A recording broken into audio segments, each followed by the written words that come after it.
Allah.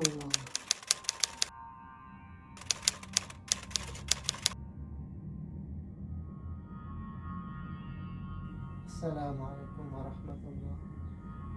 Assalamualaikum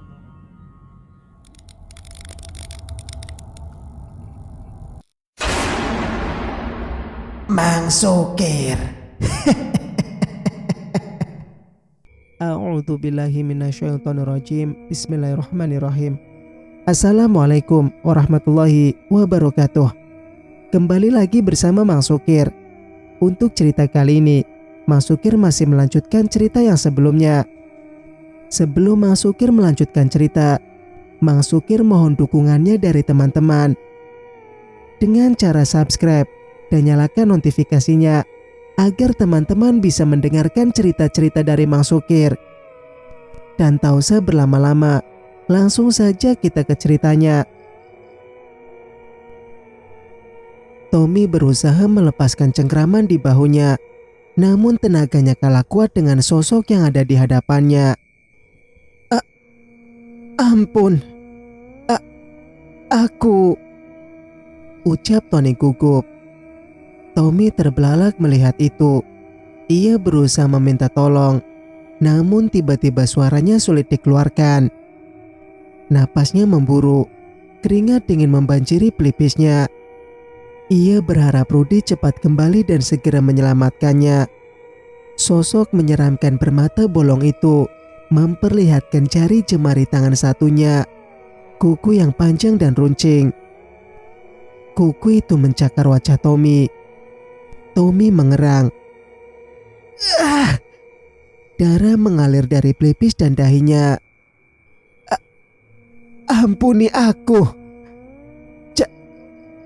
Jangan bunuh aku, pinta Tommy. Hantu bermata bolong itu menyeringai, mengayunkan besi panjang. Kemudian, pers, 2 kali tusukan, namun mampu membuat Tommy menganga.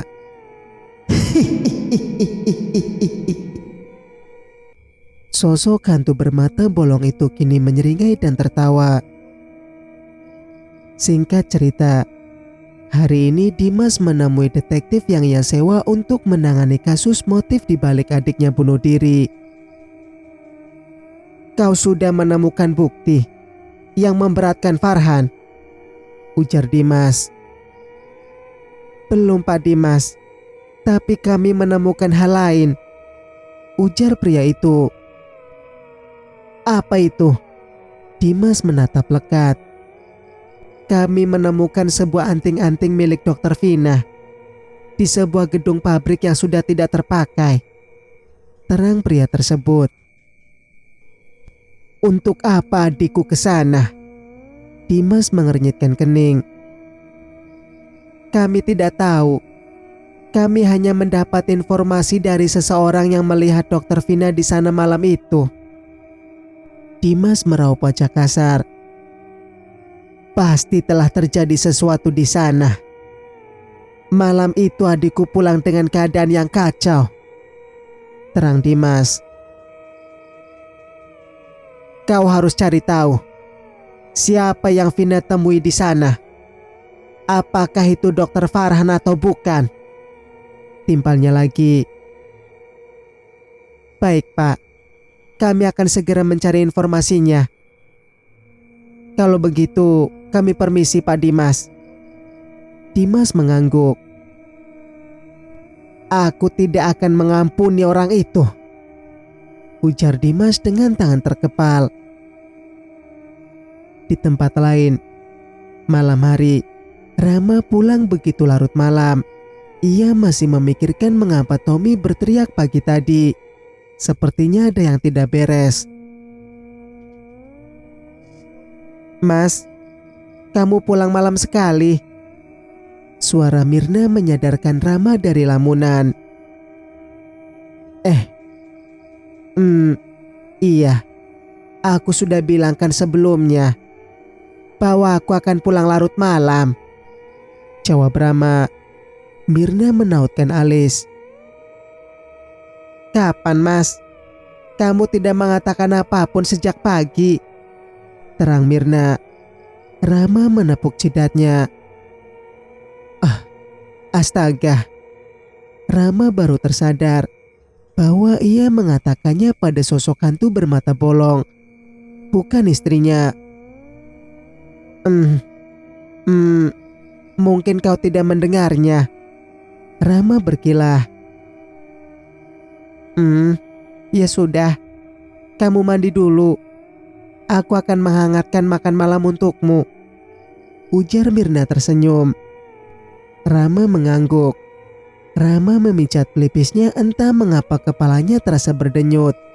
Apalagi memikirkan jika sampai Mirna tahu kejadian malam itu. Rama membuka ponselnya. Ia terkejut mendapat panggilan 15 kali dari Tommy. Rama mencoba menghubungi Tommy kembali. Halo, Tom, sapa Rama. Halo Ram, ini aku Rudi. Suara Rudi di seberang telepon. Rama menautkan alis. Rudi, di mana Tommy? Kenapa ponselnya ada padamu? Tanya Rama. Tommy. Aku tidak tahu apa yang terjadi padanya. Tapi... Kau bicara apa? Katakan dengan jelas. Sarkas Rama. Tommy tewas, Ram. Tandas Rudi. Apa? Rama tercengang. Kenapa? Apa yang terjadi? Tanya Rama. Aku meninggalkannya sendiri di tempat biasa. Saat aku kembali, Tommy sudah bersimbah darah.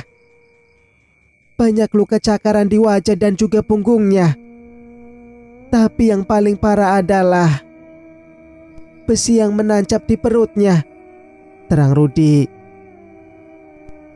Aku mencoba membawanya ke rumah sakit, tapi dia tidak tertolong. Rama tak mampu berkata-kata. Rama begitu syok mendengar penuturan Rudi, hingga tak sengaja ia menjatuhkan ponselnya sampai masuk ke kolong ranjang. Rama bercongkok dan berusaha meraba-raba kolong ranjang. Namun ia merasa aneh saat jarinya menyentuh sebuah tangan. Rama langsung terperanjat. Ia memindai area sekitar, kemudian berjongkok kembali. Rama membuka kain spray yang mencuntai. Perlahan, ia melihat kolong ranjang. Rama terbelalak. Netranya langsung menangkap wajah mengerikan bermata bolong. Sosok itu menyeringai.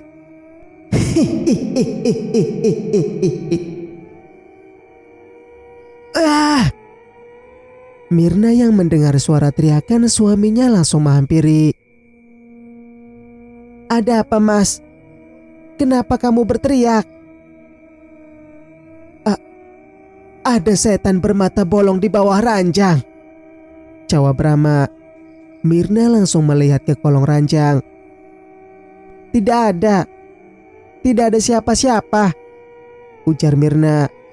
Rama ikut melihat ke kolong ranjang. Ternyata benar apa yang dikatakan istrinya. Mengapa wajah Dokter Vina sangat mengerikan? Gumamnya. Apa maksudmu, Mas? Dokter Vina menghantuiku. Itu tidak mungkin. Dokter Vina orang baik. Mana mungkin jadi hantu? Kalaupun benar itu pasti kamu punya salah dengannya. Mirna terdiam. Kemudian, apa kamu memang ada kaitannya dengan kematian Dokter Vina? Ujar Mirna. Tatapannya menelisik. Rama tertegun, kemudian menelan ludah. Itu tidak benar. Akhir-akhir ini aku sering melihatmu berteriak-teriak, Mas. Kamu bilang ada hantulah, inilah, itulah. Itu mungkin karena aku sering menonton film horor. jadi terbawa sampai ke dunia nyata. Rama tersenyum ketir. Mirna terdiam, memikirkan sesuatu. Sudahlah, kamu tidak perlu berpikir yang macam-macam. Lagi pula aku tidak mengenal Dokter Vina, ujar Rama mengelus pundak Mirna. Iya mas. Aku mandi dulu ya, ucap Rama. Mirna mengangguk. Rama mulai menyalakan shower. Ia mandi dengan santai untuk menyegarkan badan yang sangat letih akibat seharian bekerja. Rama memejamkan mata, merasakan air yang mengalir membasahi tubuhnya. Namun seketika bau anyer darah menyeruak menusuk pangkal hidung. Rama membuka matanya perlahan. Ia terkejut air dari shower berubah menjadi merah dan kini membasahi tubuhnya. Darah. Rama syok melihat tubuhnya penuh dengan darah. Ia melihat sela-sela jarinya yang berlumuran darah kental. Mirna, teriak Rama. Mirna, kemari Mir, cepat. Akibat lantai yang licin membuat kaki Rama tidak seimbang. Rama tergelincir kemudian terjatuh. Rama memekik kesakitan. Mirna yang lagi-lagi mendengar teriakan suaminya bergegas menghampiri.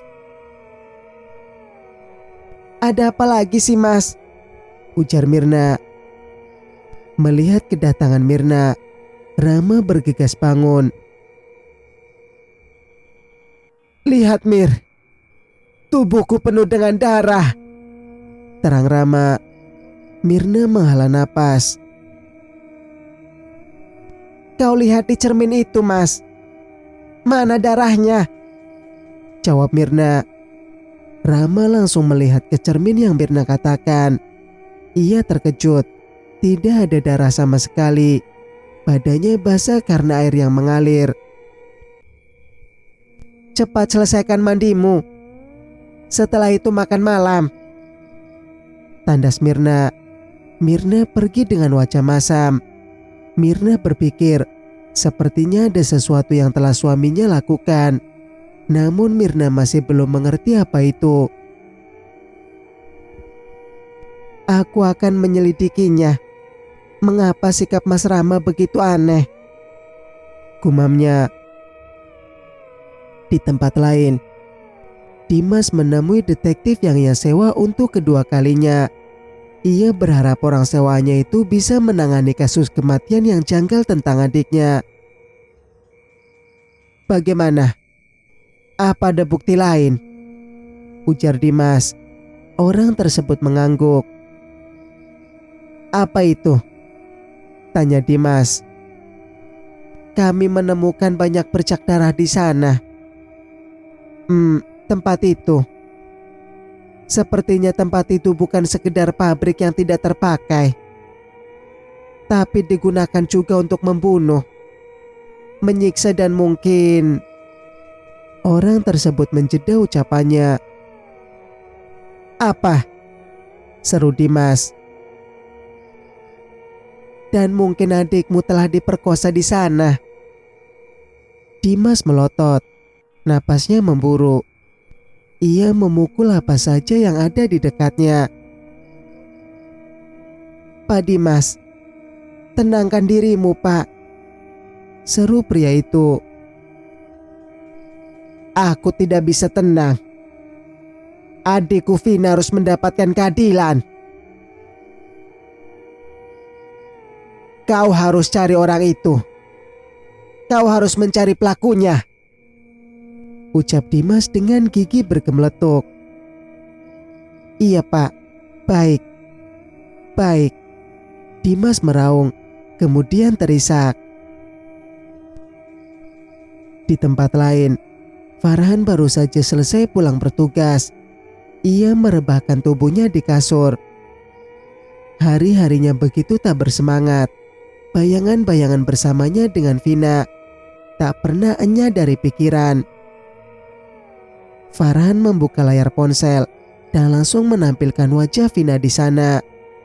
Farhan menatap lekat foto itu, kemudian mengeluarkan kotak cincin, lalu membukanya. Aku berniat melamarmu, Vin. Menjadikanmu satu-satunya wanita di hatiku. Aku ingin mewujudkan semuanya sebelum kau meninggalkanku, gumamnya. Lihat Vina, aku tidak bisa tidur karena selalu memikirkanmu. Dulu setiap malam, aku ingin cepat pagi untuk bisa bertemu denganmu. Sekarang aku harus bagaimana? Kau tidak ada di siang dan malamku. Vina, aku merindukanmu, ucapnya pelan. Suara pas bunga yang terjatuh membuat Farhan terkejut. Siapa? Hening.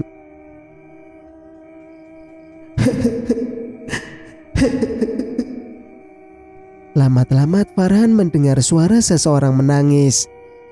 Farhan memindai kamarnya. Kosong.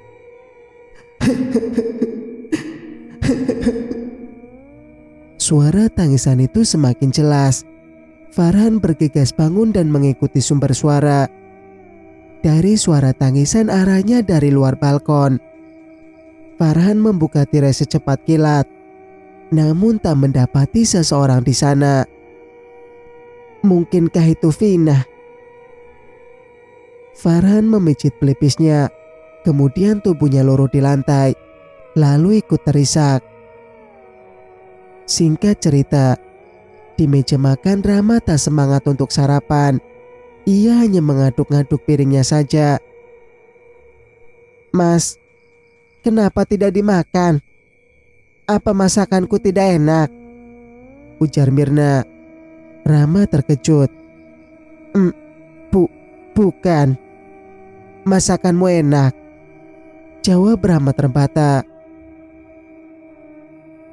Kalau begitu habiskan. Rama mengangguk. Rama mempercepat sarapannya, kemudian mengelap mulutnya menggunakan tisu. Mir, tolong ambilkan dompetku. Dompetku tertinggal di kamar, pinta Rama. Baik, tunggu sebentar. Mirna bergegas masuk ke dalam kamar, kemudian mulai mencari dompet suaminya. Mirna bernapas lega kalau mendapati dompet itu berada di atas nakas. Ia berusaha mengambilnya. Saat tangannya hampir menggapai dompet itu, tiba-tiba bayinya menangis. Gerakan yang refleks membuat dompet itu terjatuh. Mirna mengambil kembali dompet itu, namun gerakan tangannya berhenti kala melihat foto kecil yang telah usang. Foto seorang wanita. Meskipun telah usang, Mirna dapat mengenali siapa wanita tersebut. Dokter Vina, lirihnya.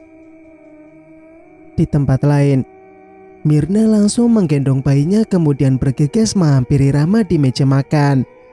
Ekspresi Mirna yang datar dengan napas yang memburu membuat Rama bertanya-tanya. Mana dompetku, Mir? Ucap Rama. Ini, tandas Mirna. Kau kenapa? Kenapa tiba-tiba marah begini? Tanya Rama. Harusnya aku yang bertanya. Ada apa denganmu, Mas? Semenjak kematian Dokter Vina kau menjadi aneh. Klek. Rama menelan ludah. Aku... Rama terbata. Dan ini lihat. Di dompetmu mengapa ada foto Dokter Vina? Seru Mirna. Kau bilang tidak mengenalnya. Lalu kenapa ada fotonya di dompetmu? Ujarnya lagi. Mirna melempar dompet itu tepat mengenai wajah Rama. Rama terdiam. Ia tak mampu menjawab semua pertanyaan Mirna. "Katakan Mas, siapa Dokter Vina? Dan ada hubungan apa?" tanya Mirna. Cek. Matanya menatap lekat Rama. Rama berdehem. Aku... Dokter Vina, mantan kekasih," lirih Rama. "Tapi percayalah Mirna, aku sama sekali tidak tahu mengapa fotonya masih tersimpan di dompetku," terang Rama. Mirna melihat ke arah lain. "Lalu kenapa saat itu kau bilang tidak mengenalnya?" ucap Mirna.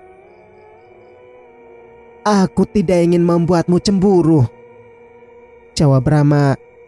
Rama mendekati Mirna kemudian memeluknya. "Sudahlah, jangan diperpanjang. Lagi pula Dokter Vina sudah meninggal." Mirna mengangguk. Rama tersenyum. "Untuk saat ini aku mempercayaimu, Mas. Tapi lihat saja kebohonganmu akan segera terbongkar," ucap Mirna dalam hati. Singkat cerita, Rudi menghisap batang rokok, kemudian mengepulkan asapnya ke udara. Semenjak kematian Tommy kemarin, hidupnya menjadi tak tenang. Malam semakin larut. Rudi bertekad akan mencari kawanan baru pengganti Tommy. Ia bergegas bangkit. Seketika Rudi tertegun tatkala seorang perempuan cantik melintas di depannya. Rudi memindai area itu yang begitu sepi, kemudian mendekati wanita tersebut. "Hai cantik," sapa Rudi pada wanita tersebut. Wanita itu tersenyum. "Mau kemana?" tanya Rudi. "Menemuimu." Rudi menyeringai, menelisik wanita tersebut dari atas hingga bawah. Rudi menelan ludah melihatnya. "Benarkah?" Wanita itu mengangguk. "Kalau begitu, ayo ikut." Rudi langsung menarik lengan wanita itu dan mulai mengajaknya ke suatu tempat. Setelah tiba di tempat, Rudi langsung mencumbu wanita itu. Wanita yang begitu seksi. Rudi terboyakan pesonanya. Kini dalam pikirannya hanya menyalurkan hasrat yang sudah membara. Rudi melucuti celananya, kemudian menarik sang wanita berlutut di bawah kakinya. Rudi memejamkan mata menikmati sensasi yang ada. Namun tak berapa lama, mata Rudi melotot. Ia merasakan sakit yang luar biasa pada area selakangannya. Rudi menunduk ke bawah, kemudian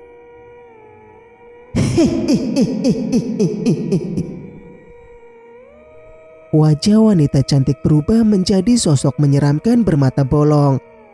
Rudi lebih terkejut lagi saat kelaminnya berdarah. "Ah!" Rudi berteriak, kemudian berlari keluar dari sana tanpa menggunakan bawahan. Rudi berlari tunggang langgang sambil sesekali menengok ke belakang. Saat di tengah jalan, Rudi berhenti. Sosok setan bermata bolong itu kini ada di hadapannya. Sosok itu menyeringai. Cairan kental berwarna hitam keluar dari mulutnya. Kaki Rudi bergetar hebat. Dari arah berlawanan, ada mobil bus dengan kecepatan tinggi melintas, kemudian menghantam tubuh Rudi hingga terpental jauh. Rama yang sedang memarkirkan mobil terkejut saat seorang terjatuh menimpa mobilnya dengan sangat keras. Rama turun dari mobil dan memeriksanya. Rama tertegun. Ia seperti mengenali orang tersebut. Rama membalik tubuh Rudi yang menelungkup. Rama tercengang. Rud, apa yang terjadi?" Rudi yang bersimbah darah berusaha mengeluarkan suara. Rama, kau harus hati-hati. Wanita itu akan membunuhmu selanjutnya. Rudi menghembuskan napas terakhirnya. Rama syok mendengar penuturan Rudi. Itu artinya setan bermata bolonglah yang telah membunuh kedua kawannya. Rama bergegas masuk ke dalam mobil dan meninggalkan tempat itu. Ia tak peduli dengan jasad Rudi. Yang ia pikirkan adalah keselamatannya. Di dalam mobil, Rama begitu gelisah. Ia menyuka rambutnya kasar. Saat melihat kaca spion, Rama begitu terkejut. Ternyata sosok setan menyeramkan bermata bolong kini ada di belakangnya.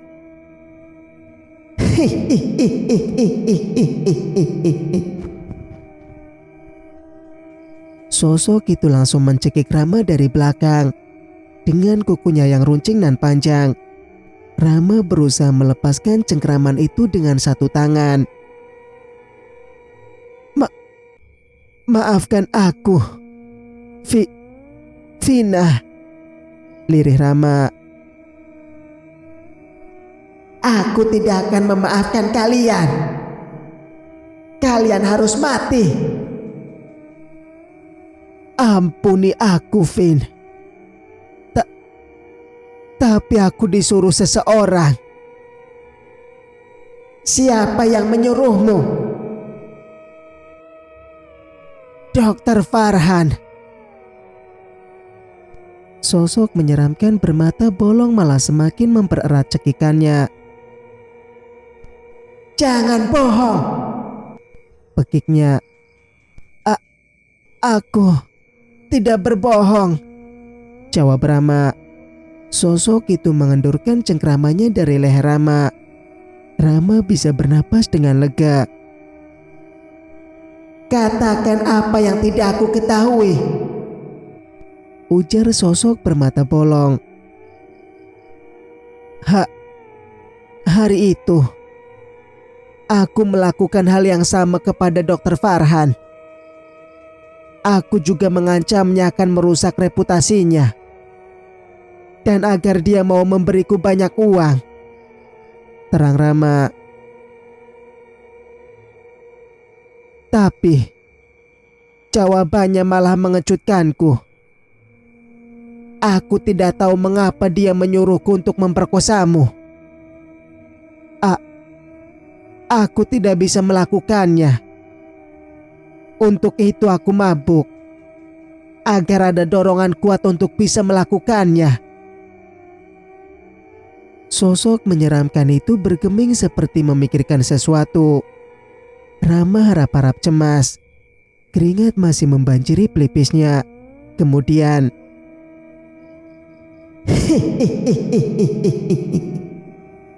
sosok itu kembali tertawa, lalu mencekik Rama kembali. Kau menipuku. Tidak. Kau menipuku. Sosok itu mempererat cekikannya. Rama yang kesulitan bernapas, tak bisa mengendalikan mobil. Akhirnya mobil berjalan dengan meliuk-liuk, hingga tak sengaja menabrak pohon. Bagian depan mobil hancur. Begitu juga dengan Rama yang tak sadarkan diri. Singkat cerita, entah berapa lama Rama tak sadarkan diri. Yang jelas ia terbangun karena sinar matahari yang menembus dari jendela menyilaukan mata. Tangan kanan Rama menekan kepala. Sakit. Rama meringis. Perlahan Rama duduk dan memperhatikan sekitar. Nuansa cat berwarna putih membuatnya sadar. Rumah sakit, gumamnya. Siapa yang membawaku kemari? Rama bertanya-tanya. Kenop pintu terbuka, menampilkan wanita yang 2 tahun ini ia nikahi. Mirna. Lirihnya. "Kau sudah sadar, Mas?" ujar Mirna. Rama mengangguk lemah. "Aku dikabari dari pihak rumah sakit. Katanya kau kecelakaan," jelas Mirna. "Sebenarnya apa yang terjadi? Kenapa bisa seperti ini?"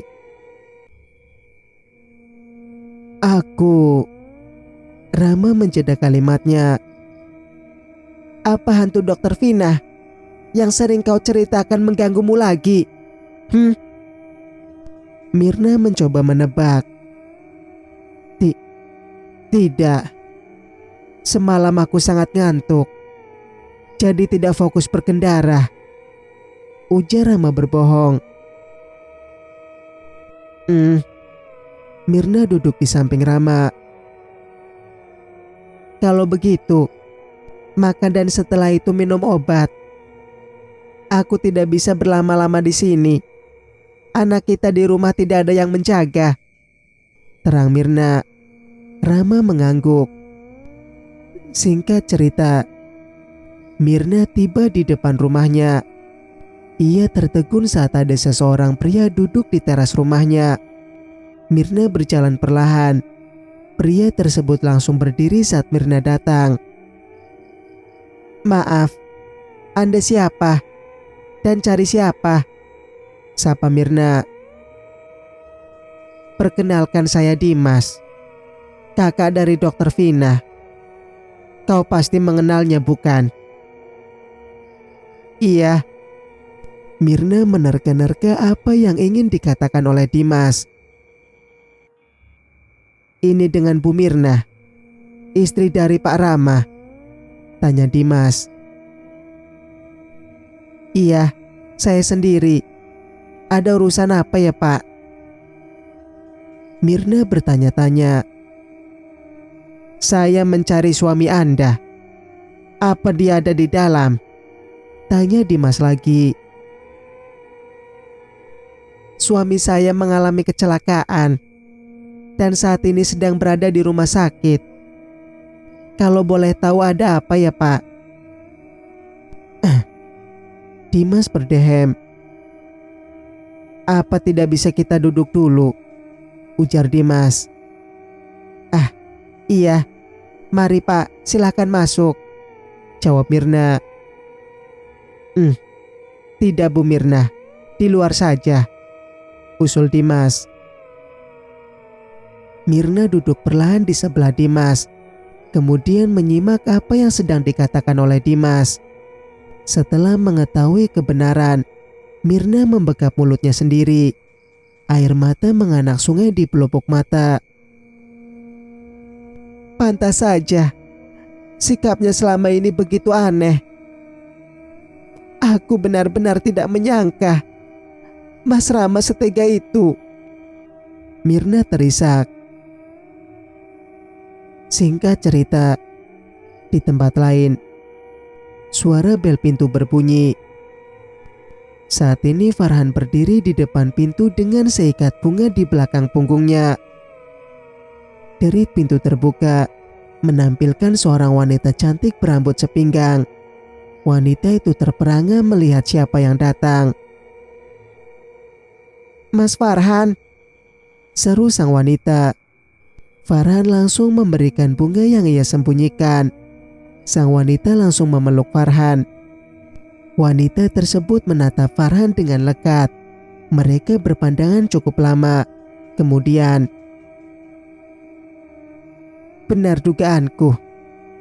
Mata Vina memang sangat cocok untukmu," gumam Farhan. Flashback. Rama menunggu Dokter Farhan di depan rumah mewahnya. Rama tersenyum licik saat melihat ponselnya. Dokter Farhan baru saja sampai saat setelah seharian bertugas di rumah sakit. Farhan mengernyitkan kening saat melihat Rama, kemudian menghampirinya. "Anda siapa?" ujar Farhan. Rama mengulurkan tangannya. "Saya Rama. Saya ingin mengatakan satu hal pada Anda, Dokter Farhan." Farhan menautkan alis. Apa kita pernah bertemu sebelumnya? Mungkin Anda tidak mengenal saya, tapi saya sangat mengenal Anda, ucap Rama. Wah, benarkah? Kalau begitu, terus terang saja, saya tidak punya banyak waktu. Saya kesini mau minta tebusan, ucap Rama dengan seringainya. Untuk apa? Saut Farhan. Rama menunjukkan ponselnya kemudian memutar rekaman. Beri saya 50 juta atau reputasi Anda hancur, ancamnya. Rama menyeringai. Seringai Rama terhenti kala tak ada ekspresi kaget ataupun terkejut dari Dr. Farhan. Anda tidak terkejut, ujar Rama. Saya punya pekerjaan lebih bagus untukmu. Saya akan membayarmu 2 kali lipat dari yang kau minta, tawar Farhan. Mata Rama membola mendengar penawaran Farhan. Baiklah, apa yang harus saya lakukan? Seru Rama. Rusak mental wanita yang ada di video tersebut, jawab Farhan. Rama terperangah. Bukankah dia kekasihmu? Farhan tersenyum. Itu bukan urusanmu. Oh, baiklah. Rama pergi dari sana dan mulai menyusun rencana. Farhan menyeringai. Keesokan harinya, Farhan mendapat kabar dari seorang office boy jika Dr. Vina bunuh diri. Setelah Dr. Vina dinyatakan tidak selamat dan dipindahkan ke ruang mayat, Farhan mengendap-endap masuk ke dalamnya. Kemudian, maafkan aku Vina, tapi aku butuh matamu untuk tunanganku, embun. Farhan menyeringai. Flashback off. Hei, Mas, kenapa melamun?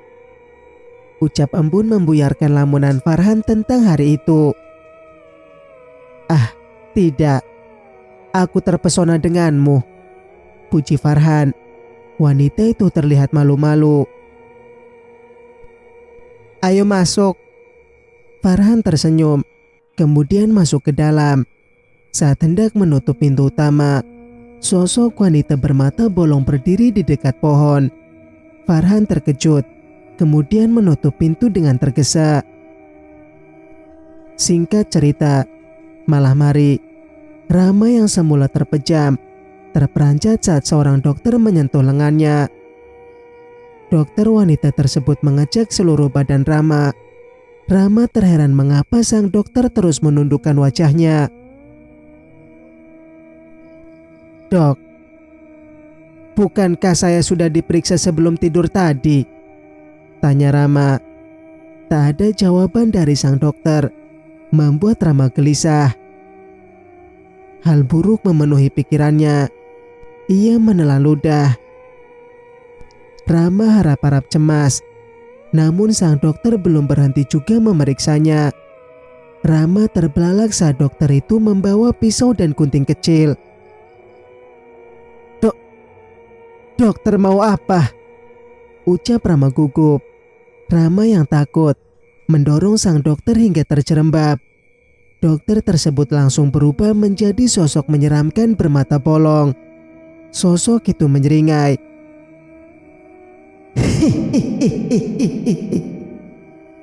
Bau busuk bangkai menusuk pangkal hidung. Sosok itu mengeluarkan cairan kental berwarna hitam. Rama mendadak mual, namun kondisi yang masih lemah tak dapat pergi dari sana. Arwah Dr. Vina bangkit, kemudian mulai mendekati Rama. Rama kelabakan. Ia melempar benda-benda yang berada di dekatnya. Pergi kau setan! Pergi! Teriaknya. Jangan ganggu saya! Tolong! Tolong! Rama terus berteriak meminta pertolongan. Sosok itu menarik paksa kaki Rama, kemudian mencengkramnya dengan kuat. Rama bergegas ke sana kemari di atas perangkar. Arwah Dokter Vina menggeram. Kukunya yang panjang dia tancapkan di pergelangan kaki Rama. Rama memekik. Tak sampai di situ, arwah Dokter Vina mengambil pisau, lalu disayatkan di kaki Rama. Rama berteriak histeris, namun tak bisa berbuat apa-apa. Aku akan membedah seluruh tubuhmu. Ampuni aku, Vina. Rama meraung. Tak dipedulikan ucapan Rama. Vina merobek kaki Rama dari kaki sampai paha. Darah bercucuran. Wajah Rama pucat pasi. Saat hendak merobek perutnya, Rama menepis tangan sosok itu dengan kuat. Kemudian mendorongnya ke samping. Ia berusaha turun dari perangkar. Rama jatuh tersungkur.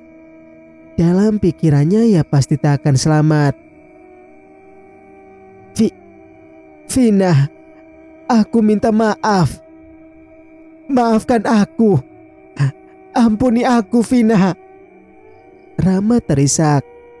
Ia menelungkupkan wajah di lantai. Kau bukan hanya telah menyakiti Dokter Vina, tapi kau juga melukai hatiku, Mas. Rama tercengang mendengar suara tersebut. Kemudian ia mendongak. Mata Rama membulat. Mirna, lirihnya. Rama memperhatikan setiap sudut di ruangan itu. Sosok menyeramkan bermata bolong telah menghilang. Mirna, sejak kapan kau di sini? Ujar Rama. Aku sudah tahu semuanya, Mas. Tandas Mirna. Mata Mirna memerah. Napasnya memburu. Mirna, maafkan aku. Lirih Rama memegang kaki Mirna. Lepaskan kakiku. Sentaknya. Mirna terisak. Mir, kumohon maafkan aku. Rama memelas. Mirna mundur perlahan. Ia menyeka air matanya. Pak Dimas, bawa dia, Pak. Dia pantas mendapatkan hukuman atas perbuatannya, tegas Mirna. Mata Rama terbelalak saat melihat Dimas dan 2 orang polisi di belakang Mirna. Tatapan Dimas begitu tajam, kemudian berjalan menghampiri Rama. Satu pukulan dilayangkan ke wajah Rama. Cairan kental langsung mengalir dari pangkal hidung. Kurang ajar, hardik Dimas. Karena aku kehilangan adikku. Emosinya begitu meluap-luap. Rama pasrah saat 2 orang polisi membekuknya. Namun sebelum itu ia menghapus terlebih dahulu pesan yang ada di dalam ponselnya yang berisi, jangan beritahukan tentangku pada siapapun, atau nyawa anak dan istrimu dalam bahaya. Mengerti? Bersambung.